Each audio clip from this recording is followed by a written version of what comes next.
महाराष्ट्र की सियासत में इस वक्त इतनी उथल पुथल मची हुई है कि कोई नहीं कह सकता कि कब क्या हो जाए।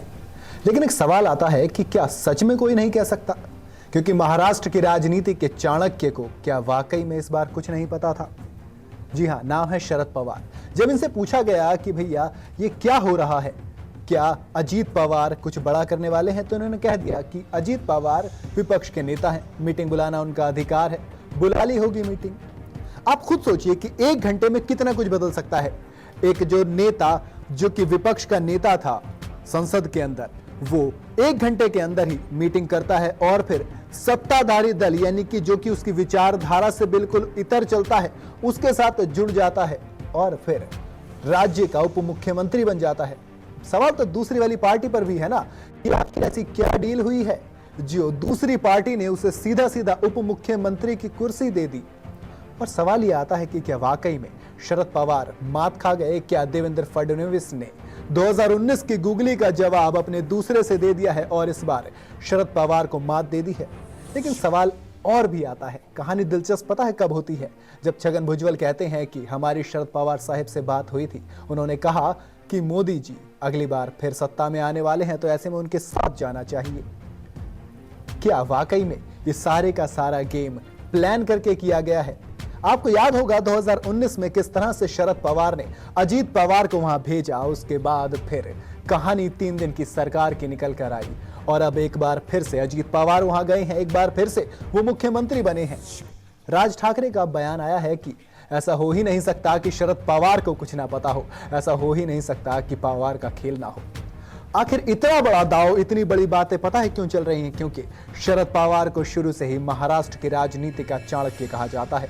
तो चलिए देखते हैं कि क्या वाकई में शरद पवार ने एक और खेल रच दिया है या फिर देवेंद्र फडणवीस ने महाराष्ट्र की राजनीति के चाणक्य को मात दे दी है। चलिए डिटेल में समझते हैं। सबसे पहले आपको एक बार फिर से पूरा घटनाक्रम समझाता हूँ। 2 जुलाई को मुंबई में इतनी तेजी से ये समीकरण बदले कि किसी को इसका पता ही नहीं चल सका। इसकी भनक सभी को तब लगी जब अजीत पवार 17 विधायकों के साथ राजभवन कूच कर गए। उससे पहले उन्होंने एनसीपी विधायकों की एक बैठक बुलाई थी। बैठक में शरद पवार की बेटी सुप्रिया सुले भी पहुंची थी, लेकिन वो जल्द ही वहां से निकल गई। उस बैठक में शरद पवार के करीबी माने जाने वाले और पार्टी के राष्ट्रीय कार्यकारी अध्यक्ष प्रफुल्ल पटेल भी मौजूद थे। उधर शरद पवार जो पुणे में थे, उन्होंने भी अपनी यात्रा कैंसिल कर दी थी। शायद उन्हें इसका एहसास हो चुका था कि भतीजा कुछ बड़ा करने जा रहा है, लेकिन सब कुछ इतनी जल्दी होगा इसका अंदाजा किसी ने नहीं लगाया था। अजीत पवार के मीटिंग के बुलाने पर पवार ने कहा था कि उन्हें ऐसा करने का अधिकार है। पवार ने कहा, मुझे ठीक से नहीं पता कि ये बैठक क्यों बुलाई गई है, लेकिन विपक्ष के नेता होने के नाते उन्हें विधायकों की बैठक बुलाने का अधिकार है।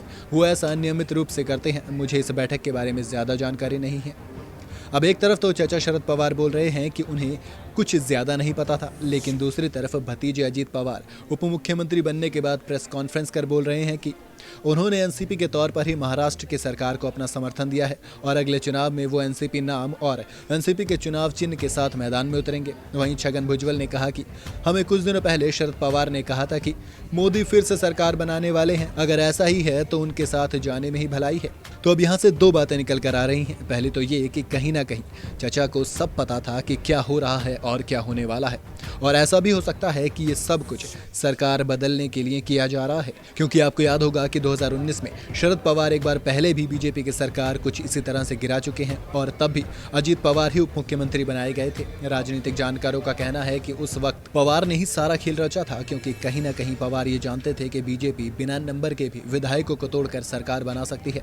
लेकिन एक बार जब 3 दिन वाली सरकार गिरी तो बीजेपी के पास विपक्ष में बैठने के अलावा कोई ऑप्शन नहीं बचा था। दूसरी चीज ये कि इस बार की सरकार में डिप्टी सीएम बनने से पहले अजीत पवार सुप्रिया सुले से मिलकर गए हैं और तो और इस सरकार में जो मंत्री बनाए गए हैं, वलसे पाटिल हो चाहे या फिर छगन भुजबल हो, वो शरद पवार के बेहद करीबी माने जाते हैं। वो उस वक्त से पार्टी के साथ हैं जब से पार्टी बनी है। तो ऐसे में चर्चा तो इस बात की भी खूब है कि कुछ ना कुछ तो है जिसकी पर्देदारी है, कुछ ना कुछ तो है जो अभी सामने नहीं आ रहा है। ऊपर से फिर जब शरद पवार ने कहा कि आप कुछ दिन रुकिए, सच्चाई सामने आ जाएगी, तो कहीं ना कहीं यही लग रहा है कि ये सारा के सारा खेल महाराष्ट्र की राजनीति के चाणक्य कहे जाने वाले शरद पवार ने रचा है। खैर, आपको क्या लगता है कि क्या सच में ये सारा खेल रचा हुआ है, या फिर जो शिवसेना का हाल हुआ वही हाल अब एनसीपी का होने जा रहा है? क्योंकि पार्टी पर भी दावा ठोका जा रहा है। अजीत पवार ने कल प्रेस कॉन्फ्रेंस में कहा था कि उनके साथ 40 विधायक हैं, लेकिन शरद पवार ने बोला है कि आप बस रुकिए, जल्द ही सच्चाई सामने आ जाएगी।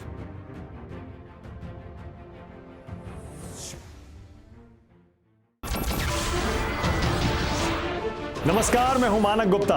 अगर आपको हमारा ये वीडियो पसंद आया हो तो इसे लाइक और शेयर जरूर करें और हाँ, हमें सब्सक्राइब और फॉलो करना ना भूलें ताकि आप देश और दुनिया की कोई खबर मिस ना करें। तो जुड़े रहिए हमारे साथ और देखते रहिए न्यूज़ 24।